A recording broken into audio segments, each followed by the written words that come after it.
históricos como se manejaban anteriormente, sino a un precio actual, en el momento en que se hizo la primera, digamos, aplicación de la norma, que fue a partir del 1 de enero de 2015, que allí ya se empezaron a trabajar los estados financieros. Digamos que ese ya era el periodo de transición. Si bien el año 84 fue preparación, el año 14 fue preparación, en el año 2015 ya era transición, que significaba manejar en forma paralela los dos sistemas, bajo la nueva norma y bajo la norma local o la antigua presentación. Entonces, durante ese año 2015 se trabajó en paralelo. Listo, Sí. Su merced me indica que ha trabajado con varias empresas de personas normales, ¿sí? Jurídicas.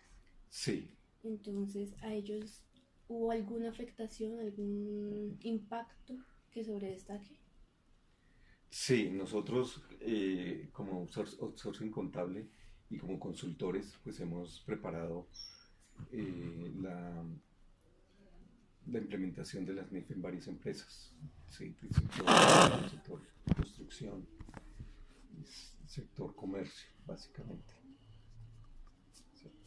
Entonces, digamos que el primer impacto es en cuanto a presentar las cifras separadas, las cifras contables y las cifras tributarias.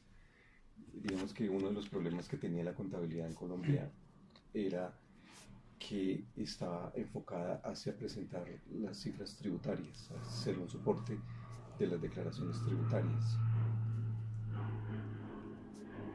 Y no estaban reflejando la realidad, digamos, económica de la empresa, sino la realidad tributaria.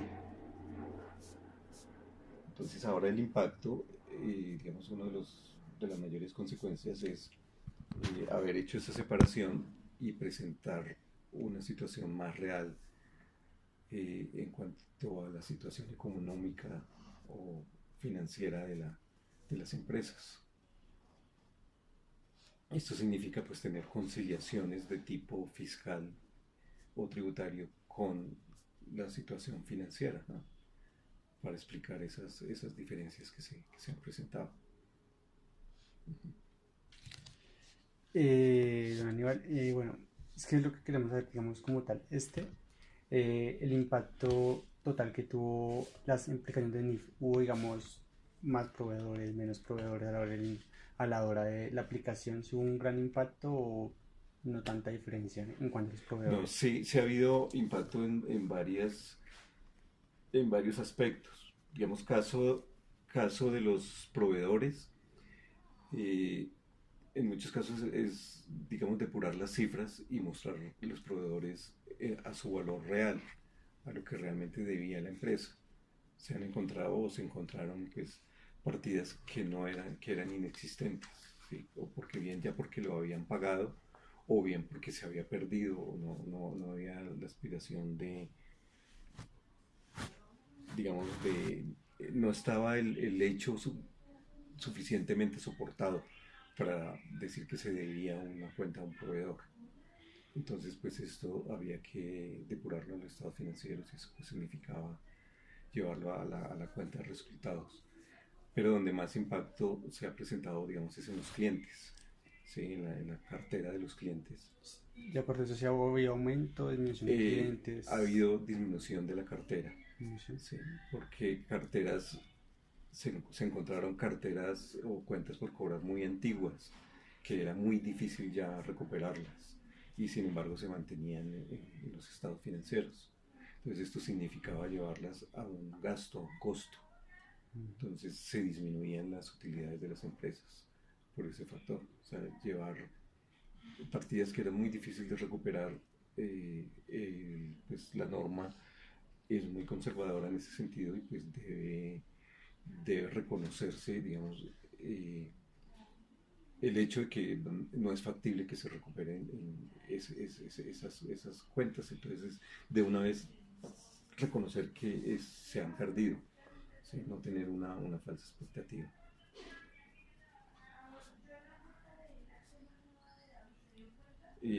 Otras partidas que han tenido gran impacto es los activos de las Sí. empresas y que afectan bastante el patrimonio, porque los activos se han tenido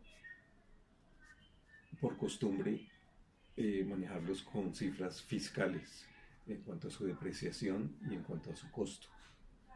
Entonces, al llevarlo a una situación de costo real, de precio real en el mercado o en la situación de la empresa, cuánto deberían valer sus activos, se ha encontrado que los activos estaban a un valor muy distinto, la mayoría de las empresas a un valor más alto de lo que debería estar en la realidad. Entonces esto llevó a que disminuyera su valor en los libros y disminuyera también el patrimonio de la empresa. Ese es como el impacto financiero más alto. Listo, don Aníbal, muchísimas gracias. Quisiéramos saber si encontró usted alguna ventaja o desventaja de la implementación de las NIF. Sí, la principal ventaja pues es que vamos a hablar el lenguaje financiero, digamos, universal. Y esto pues es una gran ayuda para la internacionalización de las empresas, poder mostrar sus estados financieros tanto a proveedores o clientes del exterior o a posibles inversionistas, también a entidades de financiamiento internacional. Entonces está abriendo puertas en ese sentido, porque las cifras pues se están equiparando al lenguaje pues, universal de los negocios. Otra ventaja es que pues ya interno es que él está presentando a los inversionistas y a los directivos de las empresas pues la situación real de la empresa y no una máscara que era lo que se estaba presentando antes, eh, con un sentido pues de tributario, de mostrar de pronto alguna rebaja de impuestos o alguna situación de impuestos, pero que estaba perjudicando a la compañía porque no permitía tomar decisiones sobre unas cifras que fueran reales. Entonces, esas son ventajas, pues, digamos, de las más importantes. Desventajas puede ser el hecho de que significó para muchas compañías un costo que pues no lo tenían presupuestado.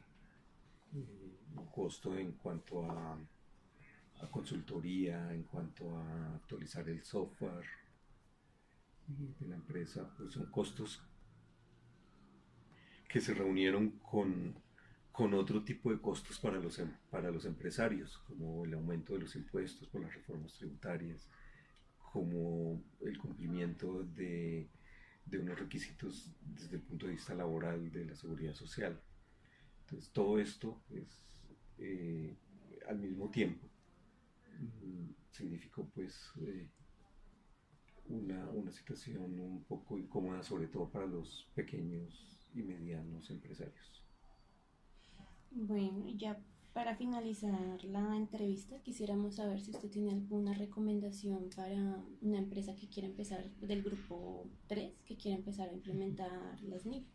Como sabemos, ellos todavía no están en la obligación de implementarlo y pues la mayoría están buscando implementarlo por lo que usted dice, que es un lenguaje universal y que son más reales. Entonces quisiéramos saber sus recomendaciones. Sí, para las personas del grupo 3 o las empresas también del grupo 3, se ha implementado una contabilidad simplificada que tiene unas bases digamos, extractadas de las NIF. Esa contabilidad simplificada no es bajo NIF, pero sí es un principio, digamos, que tienen las bases. Entonces lo recomendable sería a estos microempresarios que siguieran ese lineamiento, esas bases, para empezar de una manera, digamos, primaria, a entender lo que pues, significaría el manejo contable. no incurrir de una vez o entrar de una vez a manejar, digamos, lo que significaría el grupo 2, que sería, digamos, lo más próximo para ellos. El grupo 2 de las NIF, pues, en principio, por los costos que podría representar. Y la utilidad de pronto no sería pues tan importante todavía por el tamaño de las empresas. Lo recomendable sería seguir esas implicaciones que están también en el mismo, ya están compiladas en el decreto único reglamentario de la contabilidad que salió en el año 2016. Entonces es empezar a seguir esos lineamientos que dan exclusivamente para el grupo 3. Tener en cuenta los pronunciamientos que tiene el Consejo Técnico de la Contaduría para ellos, que les ha dado algunas recomendaciones, hay algunos instructivos también para ellos.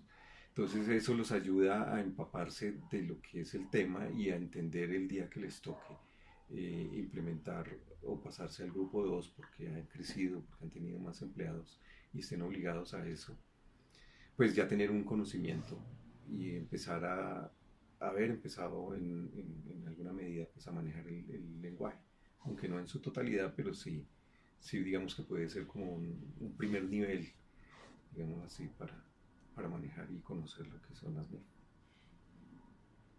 Sí, es un gran nivel.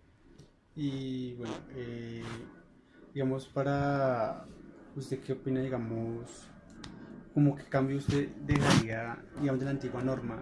¿Usted cuál cambio cree usted que se hubiera conservado para la implementación de estas? No hubiera dejado ningún cambio. No. De hecho, hay algunas que han tratado de dejarlos, especialmente para el sector financiero, por aquello de los riesgos, el manejo de los créditos y los riesgos, han tratado de dejarlo, pero eso es desfigurar la norma, o sea, la norma debe aplicarse en su totalidad como están internacionalmente.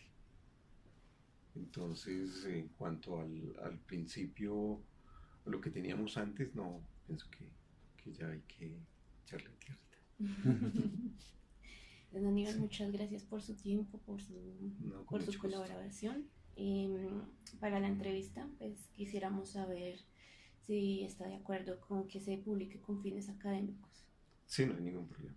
Muchísimas gracias, don Aníbal. Que tenga un feliz día. Bueno, muchas gracias a ustedes. Sí, señor. Tengo que... Sí, señor, por favor.